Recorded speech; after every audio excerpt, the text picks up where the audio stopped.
Hello guys and welcome to this new video. Today we will be discussing about ArrayLists in Java. If you're not aware of ArrayLists is just an extension or a better version of the arrays. If you don't know what arrays are, please check out my previous video on arrays and how we implement them in Java. ArrayLists are almost as same as arrays, but the main difference is that ArrayLists are dynamic, which means that they are extendable and they resize themselves dynamically. The main problem when working with arrays is that their size is mostly fixed, which means that if there are five elements within an array, you can only place five arrays or five elements within that array. So to overcome that problem, we generally use ArrayLists in Java.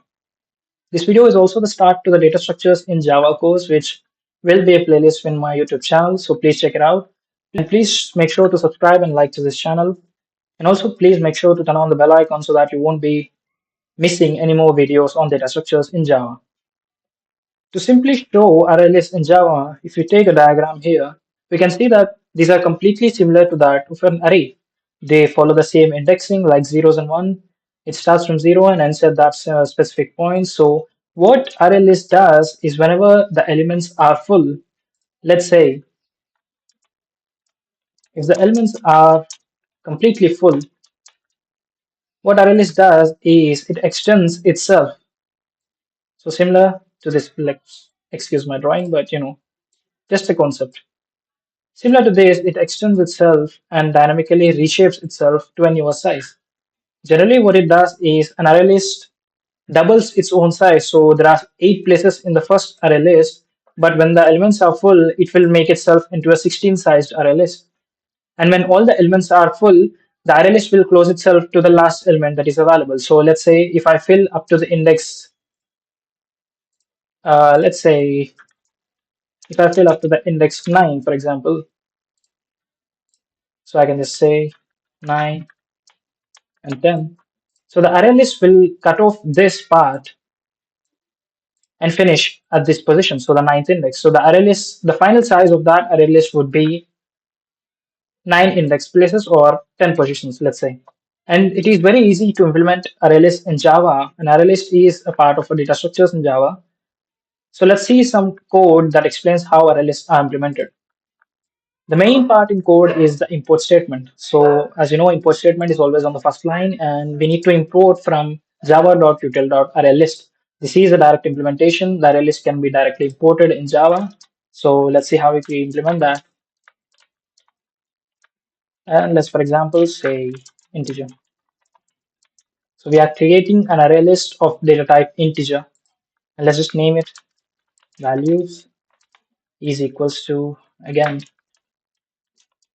new array list.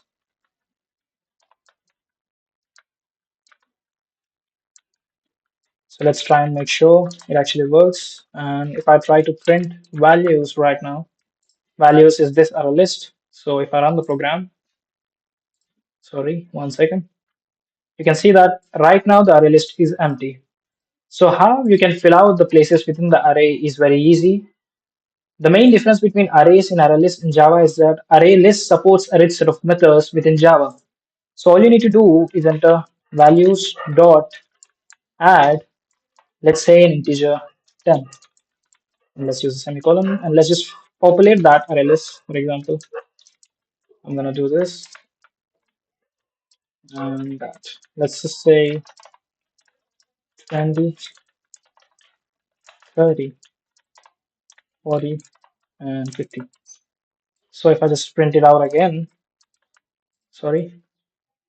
So if I just print it out again, all I need to do is do this. I'll just remove this.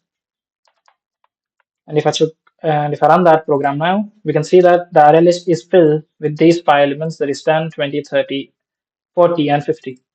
And then another method that is obviously removing elements from an array list is very easy. So if I say all you need to do is values dot remove, you can either use the index or the value itself. So if I say the index, I can say the index, let's say the first index. The first index in this array list is obviously the value 20. This is this. The indexing follows 0 to whatever nth element is. So 0 and 1. So 1th value is 20. So if I do this, and again, if I print this program, or print this array list. So actually, why is it? Let me change this. It's actually it should be system dot out. I don't know why. Let's just change that for now. And if I try to run the program, you can see that after that list or that value is removed, we see the new array list that is 10, 30, 40, and 50. The first index is removed, obviously. So that first index is 20. That value has been removed. Or so that is how removing elements within an array list works. So if I check or if I try to create another array list, for example, let's just create something that is actually of type string, for example. And if I just do change this name to values dot one, values one, and I'll just leave it here, we have now created a new array list of values name values one. So if I want to work with values one now, I could just do values one dot add again. It takes in string, so we use double quotations for string in Java. And let's just say, for example, let's say mango. For example, let's just take fruits. And if I just copy that, let's say 3 times, for example, and I just want to add something like apple maybe, and then a banana.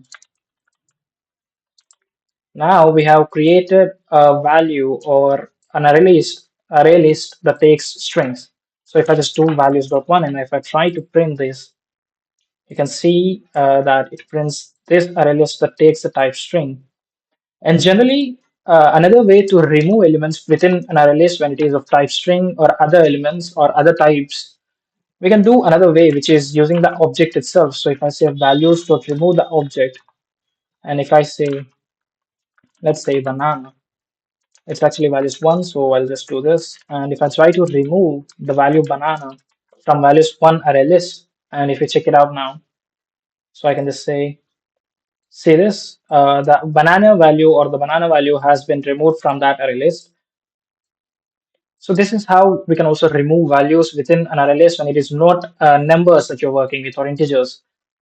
So this is a simple program with of ArrayList in Java, and this is also a start to a new course of data structures in Java. So please try to support this video and keep looking forward to other data structures within Java, which I'll be making soon. So hope you have understood the concept of ArrayList in Java. You can check out this code and make sure that you actually write and try it on your own. You can also try to create an array list with user-defined values. Let's say you can take a number value of n and then you can create an array list of that specific size. You can also try many things within Java.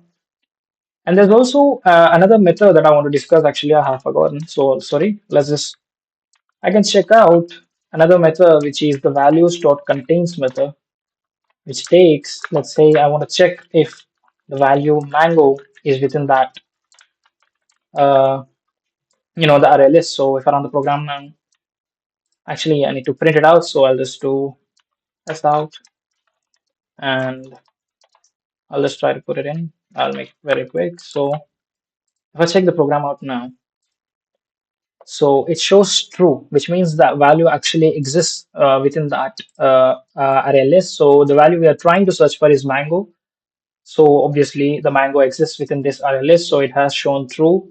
You can also work or use this contains method whenever you are trying to create array list and work with if statements and other conditional statements. So these are all the important methods that you would be using in ArrayList. So try and work it out on your own. You can create your own code and try it on your own whenever you have some free time. So this is it for this video on Java ArrayList. See you in the next one.